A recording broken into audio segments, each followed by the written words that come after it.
Hello, my name is Ben Brownlee from Curious Turtle, and this is part 4 of our introduction to particle illusion. And among other things, we're going to be taking a look at the trouble you can get yourself into if you mix up world and emitter transforms with the help of a magic seagull. Okay, so I have my magic seagull here flying along, not looking very magic at all, but let's fix that, shall we?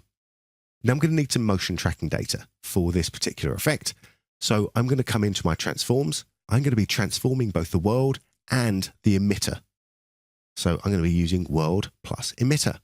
And let's open up our motion tracker and come into Mocha. So in the previous example, we just looked at this emitter offset and we just dragged that over the bit that we were looking at, which previously was our dancer's foot. And in this case is going to be this beautiful seagull here. But we also have a world center. And the world center is really useful for when we have a shot where we have both a moving camera, so the world is moving, as well as an emitter that's moving. So when we've just got an object that's moving and we want something to follow the object, we would use the emitter offset. In this case, we've got a camera that's moving and we want to take into account that camera movement. So we're going to use and track the world offset as well. So this world center here. And I'm just going to take this building plus a couple of the trees, and that should be fine. And in this case, with the world, I don't need to care about the rotation or the scale. I just need to track the translation. And with the emitter here, I really only care about the scale and translation. I don't care about the rotation. And I can track both of these simultaneously, as we can see. And that seems to be holding on quite nicely. And let's check out our world center as well. Move that over there. That seems to be sitting in quite nicely as well. There we go. So I'm happy with that. Let's see what we can do. So I'm going to launch particle illusion here. And I'm going to add a couple of things to my seagull. I want something sparkly. It's a magic seagull after all. So let's just do, classic sparkles smoke. There we are. Let's bring that in there. So we have that moving in. Okay, and let's play that back. And yep, that's looking very sparkly, just as we'd expect a magic seagull to look. There we go. Very good. Let's maybe increase the life of those so we get a bit of a longer trail. Am I happy with the size? I am. Maybe make the weight a little bit heavier so they fall down a bit more. There we go. Nice. And what do we do when we meet a magic seagull? Yep, we try and shoot it out the sky. So let's add another emitter. And I'm going to do a burst here. And let's see what we've got. Do I want a firework burst? No. Yes, when we see a seagull, we want to give it a boom blast. There we go. Right. Now, in the last exercise, we saw how we could time where the explosions were happening just by moving to the frame where I wanted it to occur. And then let's click on there. Boom. Yeah, we've got one boom happening there. And let's see if we can add another effect around about there. Boom. And that second one's far too big. Far too big. So in this case, we're going to change the size and the velocity there because we don't want the... There we go. We want a slightly smaller explosion happening because it's further away. There we are. Nice. So I have unsuccessfully tried to blow up my magic seagull. Okay, so far, so good. But that still hasn't answered the question, why do we want world plus emitter in the transforms here? Well, this is what happens when we have an effect that is using both the transform data from the world center, so the camera movement, plus the emitter center, which is our seagull that we've tracked in. If I change that so that we're only using the emitter offset, take a look at what a different effect all of a sudden our lovely sparkles trail looks like and our lovely explosion looks like. Let's just take the first 3 seconds of that. Yeah.